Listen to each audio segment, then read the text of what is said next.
Nagdeklara na naman ng panibagong taripa si US President Donald Trump sa lahat po ng inaangkat na produkto ng Amerika.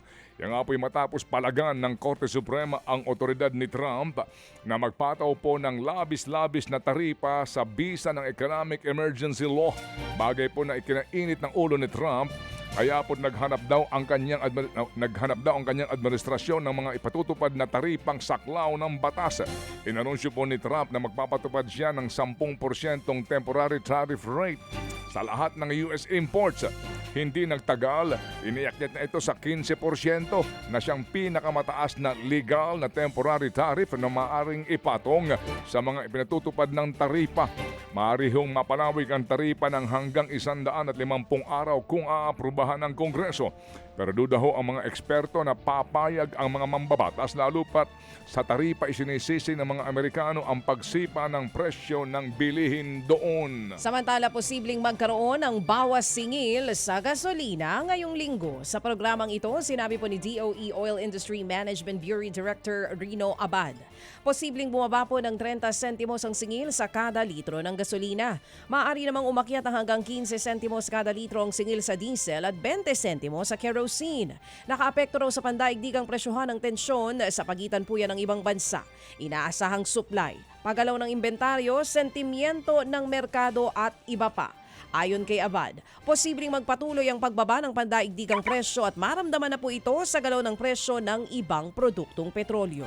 Consistent ang mga prices na pababa. Hindi nga lang kaagad naramdaman dahil hindi niya naabot yung na-overcome niya yung average nung last week. Doon sa dalawang product which is diesel ang kerosene. Baka next week ko, lahat na ho ng product, kung tuloy-tuloy ito magbaba, lahat ng product ko baka pababa na. Yan nga po ang tinig ni Director Rino Abad ng DOE Oil Industry Management Bureau. Samantala po naman, ngayon daw po'y prioridad ng LTFRB ang taas pamasahe po sa mga pampasaherong bus. Yan po ang sabi ng palasyo matapos i-anunsyo ng LTFRB na babalikan nila ang mga petisyon para po sa fare hike sa mga jeepney. Sabi po ni Yusek Claire Castro, mismong LTFRB daw ang nagsasabing hindi pa napapanahon o premature pa ang hirit na taas pamasahe. Epektibo pa rin daw naman ang pisong provisional fare hike kung saan nakonsidera ang pagtaas ng singil sa petrolyo. Nagsasagawa daw ng konsultasyon ngayon ang LTFRB para alamin kung dapat bang aprubahan ang petisyon. Pero unahin daw po ng LTFRB ang taas pamasahe para sa mga bus. Ipauubaya na daw ni Finance Secretary Frederick Go sa mga mambabatas ang desisyon kung aalisin na nga ng tuluyan ng travel tax. Pero nilinaw niya na hindi naman national government na pupunta ang buwis na ito.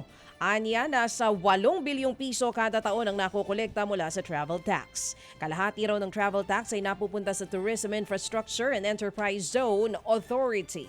40% naman ang napupunta sa mga programa ng CHED para sa edukasyon, kaugnay pa rin ng turismo, habang 10% napupunta sa National Commission for Culture and the Arts. Kasama sa mga priority bills ng Administrasyong Marcos ngayong taon ay ang panukalang alisin ang travel tax. Wala na puro po masyado may tutulong pa sa ating ekonomiya kung muli pang babawasan ng Bangko Sentral ang interest rates. Yan po ang sabi ni BSP Governor Eli Remolona matapos nga pong ibaba pa sa 4.25% ang benchmark rate noong pong nagdaang linggo. Anya, sagad na ang diskarteng ito para mapasigla ang ekonomiya. Kasi po ng pagbagal ng paglago dahil nga sa issue ng flood control scandal at malawakang korupsyon. Sabi po ni Remolona, kailangan na po ng reforma para makabawi po ang government at magkaroon po ng government spending para bumilis daw pumuli ang paglago ng ekonomiya.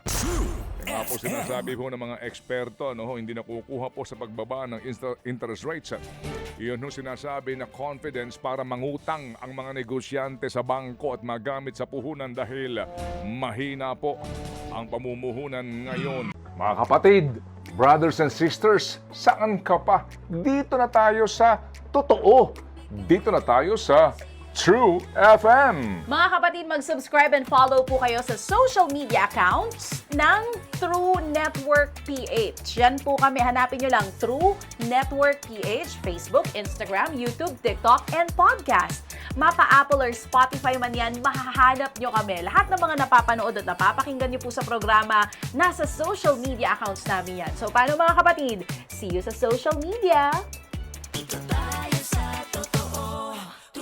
at tapat.